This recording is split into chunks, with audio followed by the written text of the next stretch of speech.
All right, I'm gonna do a video on Clover Health. Some technical analysis. Little TA here.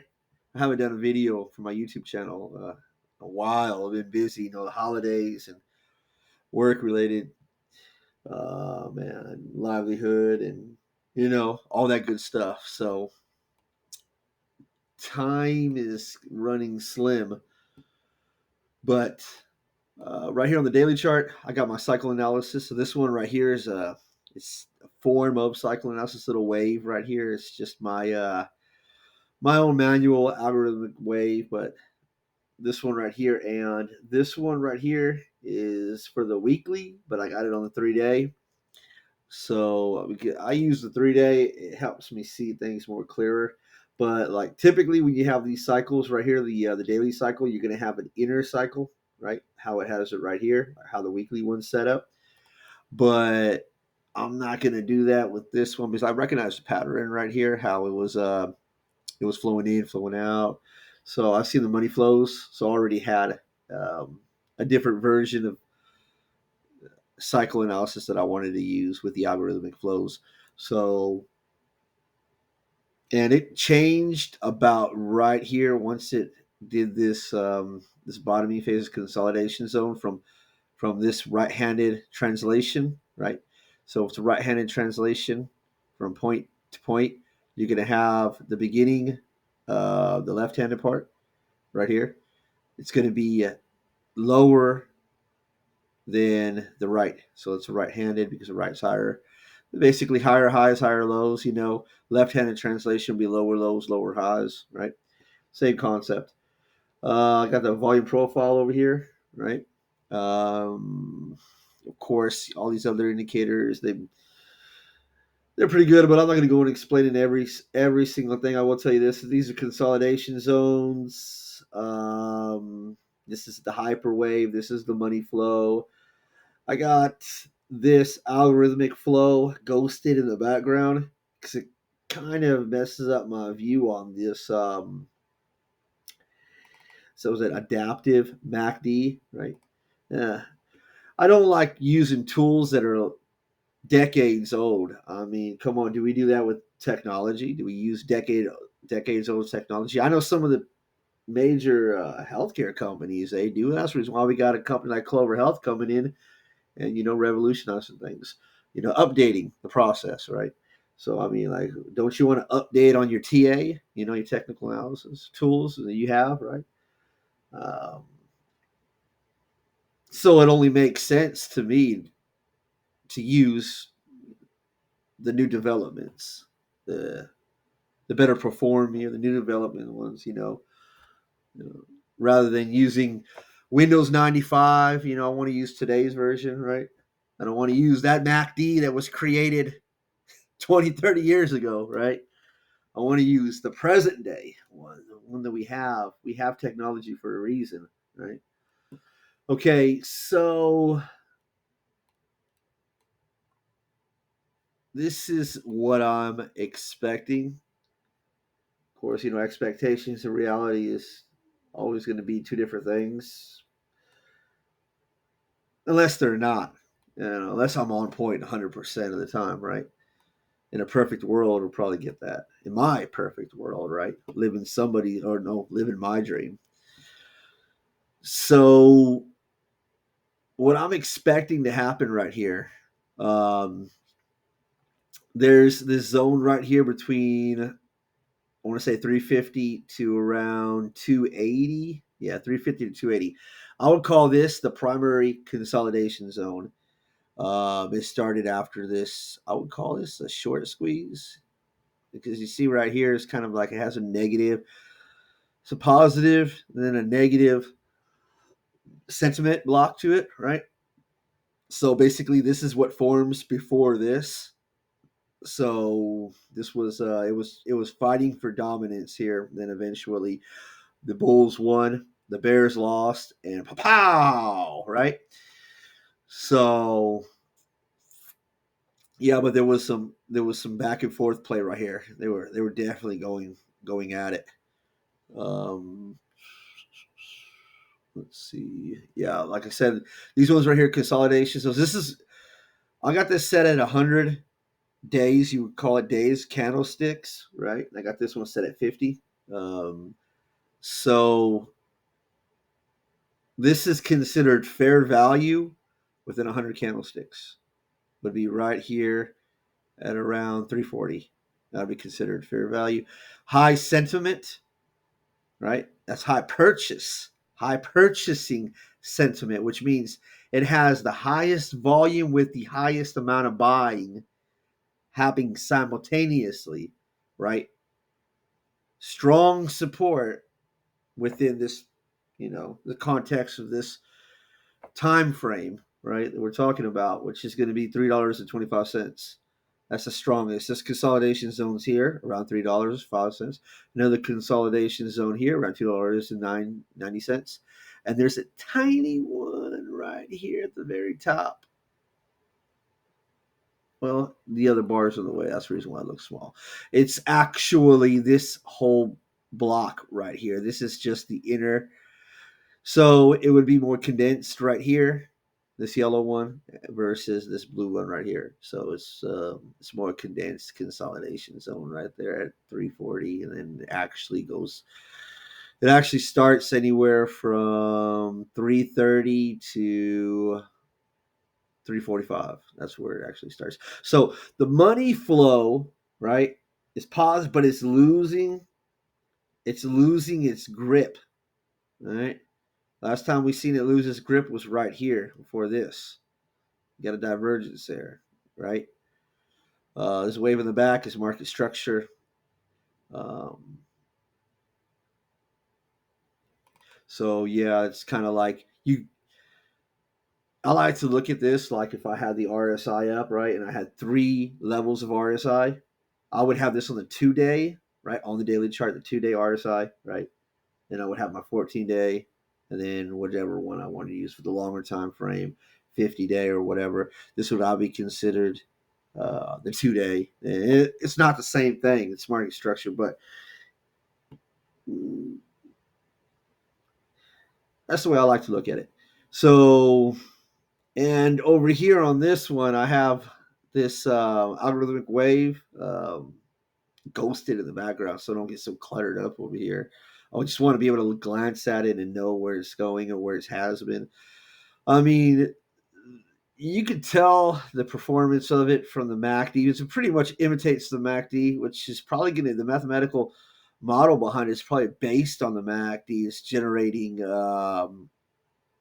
scripts, or it's generating what it would be considered future cast, right? The algorithmic future cast from based off the MACD. That's how I like to look at it, because it almost looks like it lines up. If I kind of zoom in a little bit here,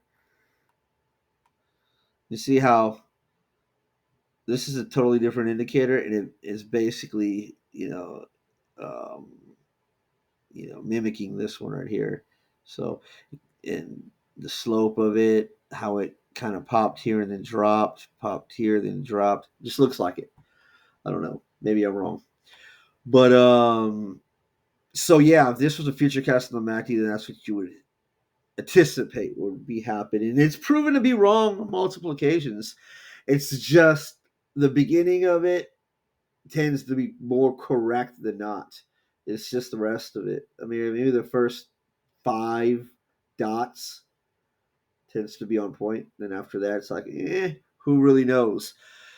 It's going to be based upon the movements and stuff. Um, so yeah, that's pretty much how that works. We got right here a falling wedge. A falling wedge is a bullish reversal pattern anticipating an upside breakout. So this is what the AI is picking up a falling wedge pattern. I believe we're going to have a bull flag, honestly, due to the volume profile and my indicators that I use. Vice versa on the 3-day, right? And I mean, look at this. You got this the money flow going down. When money flow goes down, bad things happen. There's a consolidation zone coming up. The worst thing that could happen, though, is you see this little splotch of red right here. That thing starts going into a parabolic, downward slope, I guess you'd call it. it starts doing emulating with or mimicking what this one is doing here, or vice versa, that to a greater extent. As long as it stays growing, this is going to be a pretty good pullback or retracement. And then like that right here, that's going to be oversold with that little dot. And then this right here is like overflow. So oversold, overflow, negative, right? And then you have this divergence here. So it's like, hey, dude, that's going to be a bottom, right? Of some sort. It might be a local bottom, might be the bottom, right? But let's see here. That was the, and then cycle analysis also says it came in at this time. So this zone right here, when it consolidated and printed this bar, this is kind of like the center. If you were following through with the weekly, you would have had one right here down the middle, right? But I'm doing it a little bit different. So yeah, that's how that would have felt. This is right hand translation. So is that. This one right here is by textbook, right? Right-handed translation. If you look it up, if you had a psychoanalysis dictionary, right, you looked it up, it would say that the textbook definition of it would be the right-hand side has to be higher at the end of it, right, compared to the left-hand side. So it's $3. I think to say that's probably the low, $3, and then the low is like 50 cents. So yeah, it's a right-handed translation by 50 cents. So, I'm expecting this one to be a left-handed translation with the consolidation zone. And the areas that I'm looking at, like I said, are going to be these areas right here. This is a major one. There are these right here. You have the order block right here holding down support. Somewhere in the center would be at $2.80, right? But here's, it's going to bounce. I believe we're going to get the bull flag. I believe right here where I drew this green line at around the 280, I think it's going to consolidate to that point, and it's going to build a spring like setup, and then it's going to go kapow and shoot up to probably the next block order, which is around $8.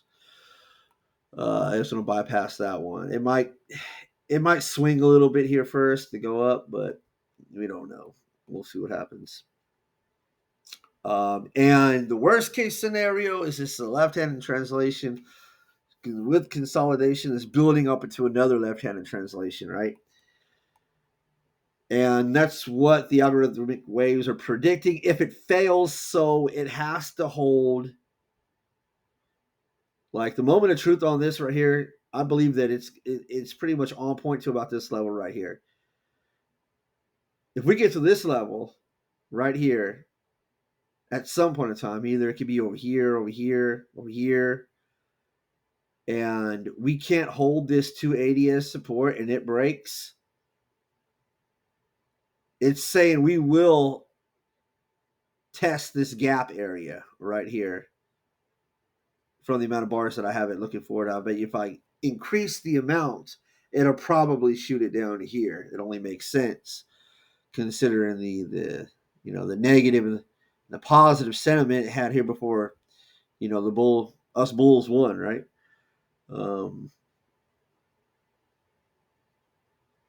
And if all hell breaks loose, shit hits the fan, we could be looking at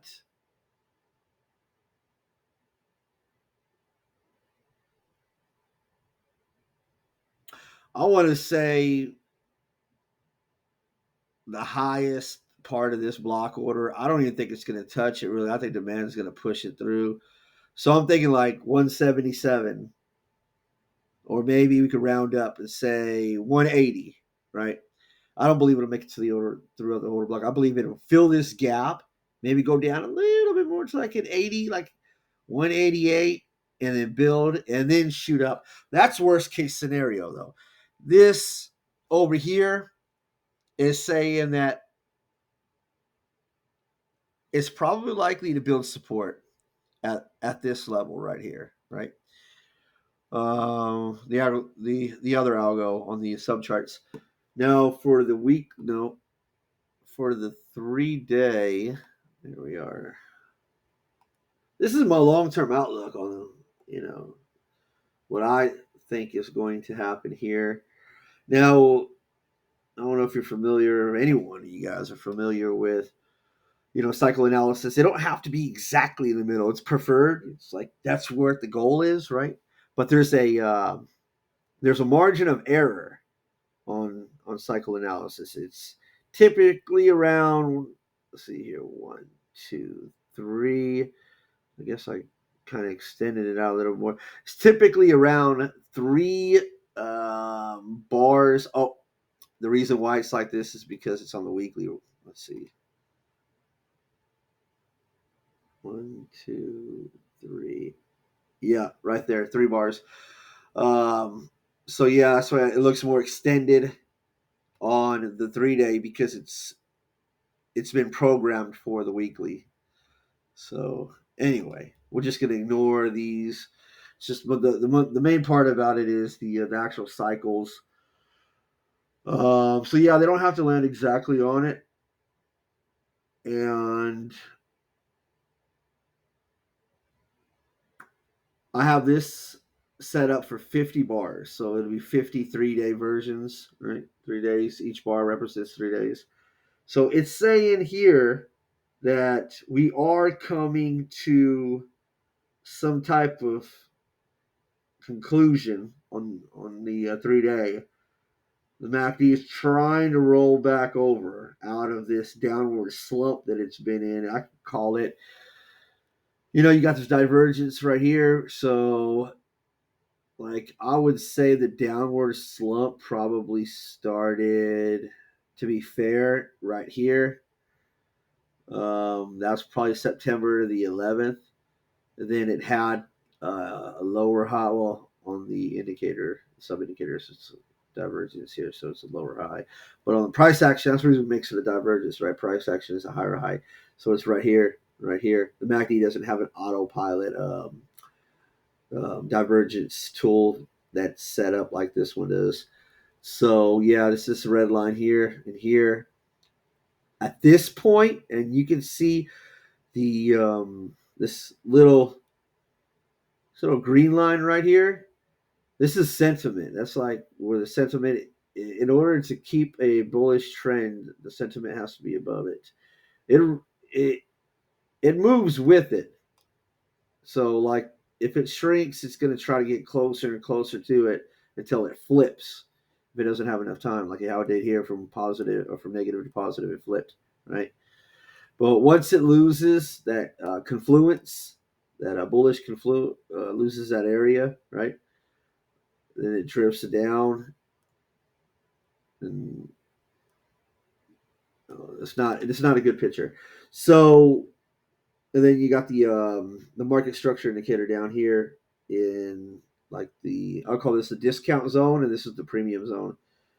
So it's like not in the discount; it bounced off the discount zone. So we got it's a negative. It's a negative thing. I think, like I said over here, I believe we're going to have a bull flag set up and then a pop. If not, we're setting up for a long period of consolidation or another left-handed translation if it doesn't make it out of this is what I think it's going to do situation.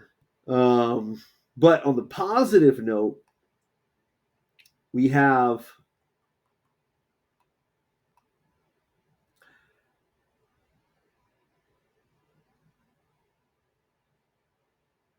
there was a lot of selling right here. This is where most of the volume of the selling was at. It was probably around $3. Then there was another layer at $3.60, and then another one at $4.44. So these are layers.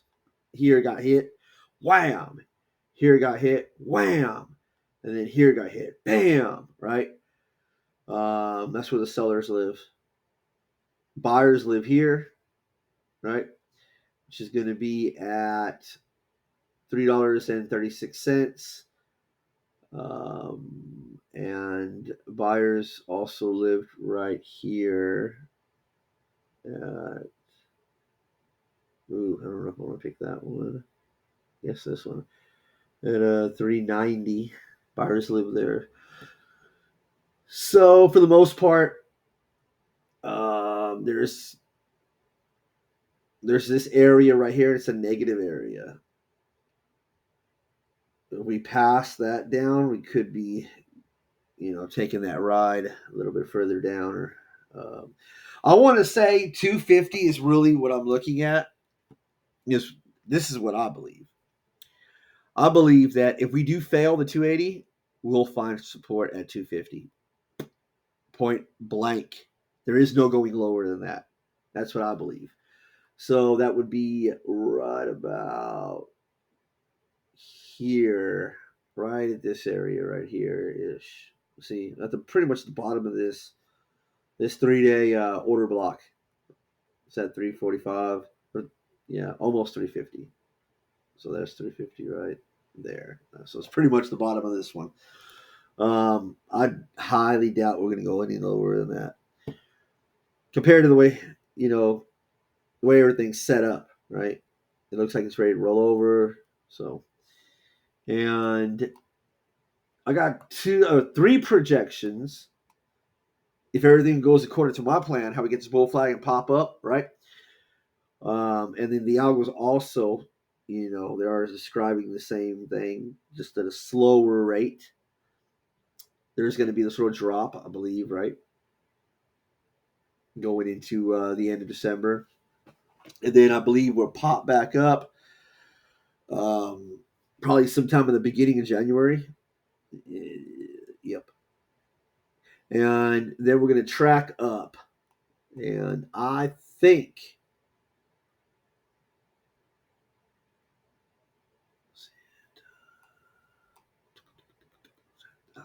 highest resistance is going to center it. It's going to be 440. So that's where the daily resistance resides at 440. Get this right here. The highest point of sentiment volume is going to be at $4.03 there. This is $4.09. So we need to at least. We shouldn't. There'll be some red flags if we find resistance pushing into $4. Hopefully, we just chop right through that because the best moves never pull back. So that's what I'm hoping for right here, building support off of this level. So maybe a little bit of sideways right there and pop, right? And then have that best move that just never pulls back all the way up to around right here, $8. Oops. Right there, $8. Right. So it could go like this. If it does fail to break through the $8, then we'll be retracing back to, I believe, which is probably gonna be somewhere in this zone. So around $4, right? I think we could go choppy sideways. Unfortunately, this is gonna be like a bearish sentiment thing right here.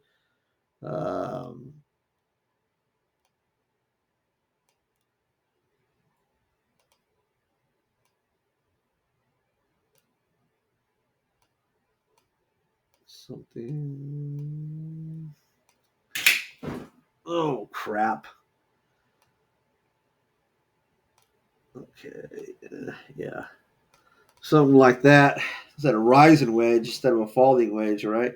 So this would be the worst case scenario right here. I think that we will test it, bounce, get some consolidation going, and then break through it. Track this one right here and get above the $11 to $12 mark. Right. See, the center of it is 10. Let's say the $11 mark. Yeah. After that, who knows what's going on up here on the 3 day. 17. Why did I have that? Okay. It probably should be here, right there. So let's actually move this down to here. That makes more sense. Down to there. Okay. Yeah. That makes more sense. All right. So, yeah, maybe around the $15 range, right? I, I, I figure there could be some kind of resistance right here, and then we could either fluctuate above this $11 range to the $15 range, or have this breaker block, and then it vanish, and then have another block printed, how we did right here, right? Future tense, one right there, and then play this sideways action again, like we did here within this zone.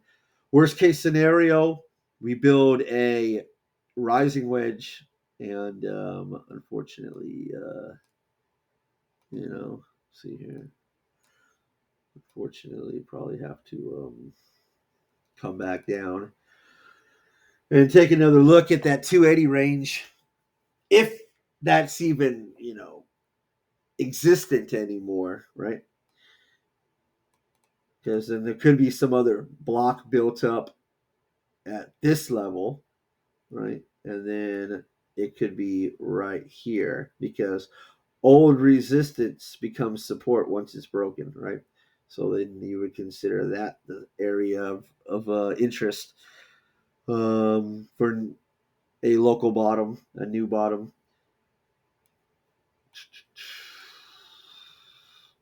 And then you add in a little bit of cycle analysis here, so you're going to try to like pinpoint these areas.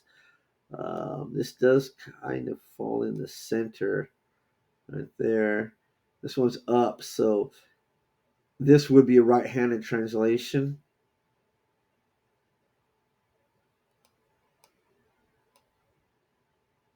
By definition, right? If it starts off here, and that was the bottom, and then it ended here, so that would be 425 to $6. Yeah, that's right. It's right-handed translation, right? Higher highs, higher lows. All right, so yeah. In conclusion, or for closure, right? Consolidation, bull flag, support.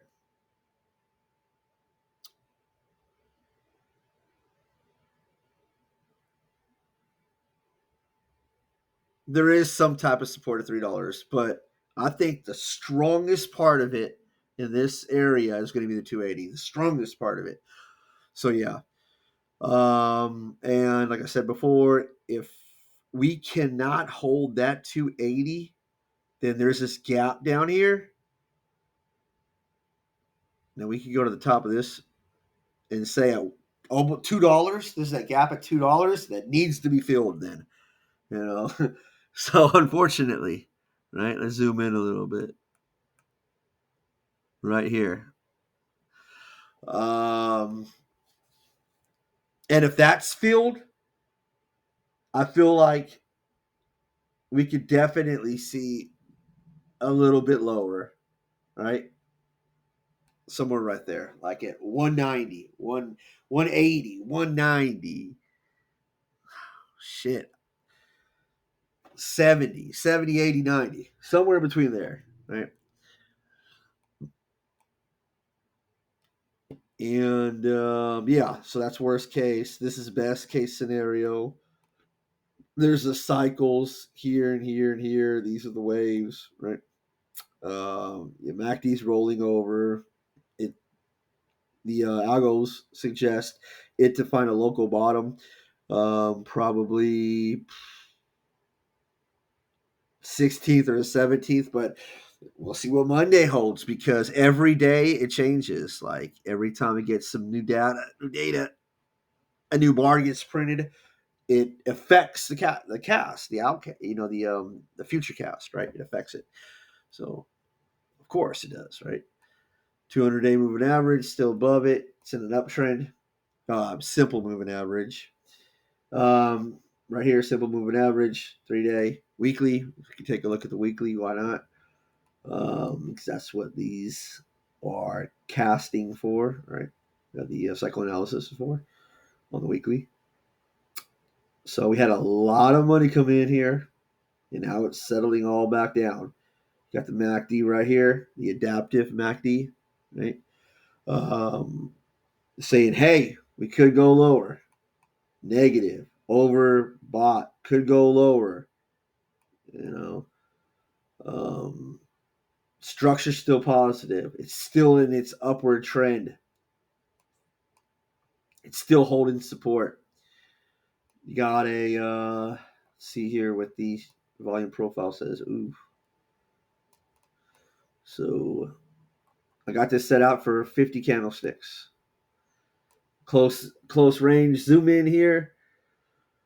This area right here with that, I would call right here at $3 is the highest sentiment for selling on the weekly. And then prior to that, there was a lot here also at 335. That's when volume spiked. 335 was the price. Then was that 3 volume?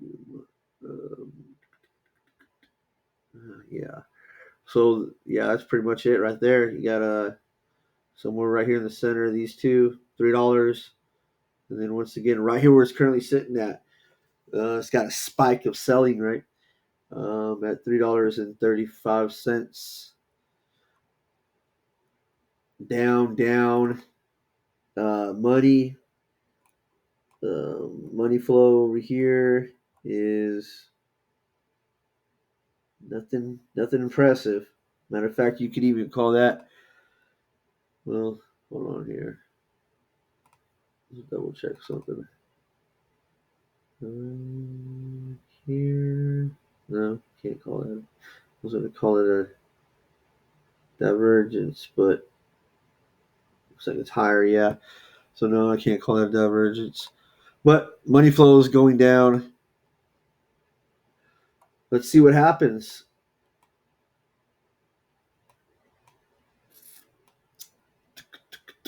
Look at that big ass divergence, boy. That's what you call a whale belly, right? When you say the whale's coming in, they're buying. Let's go to the moon, right? This is what they call a whale belly right here. Ugh.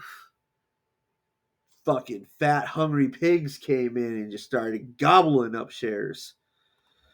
So you see, you can draw it out, right? I'm not an artiste, but if you do something like this, right, and there's the eye, and there's the fin, right, and then this right here. If they were moving averages, right, you would have looked at them and they would have looked something like this. Right.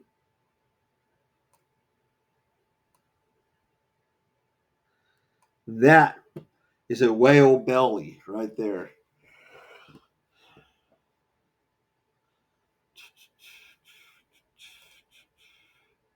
All right, let's delete that. There we go. All right, and then you got a divergence right here also. So you got there's oh no. I take that back. That it was the indicator right here. That's the double bottom pattern, a bullish reversal pattern, right here. That's what this is. And this is the actual divergence that was taking place. That right here. Okay. Well, guys, I hope you enjoyed the video. Tired. I got to go to work in the morning. It's time to call it a night. Peace out.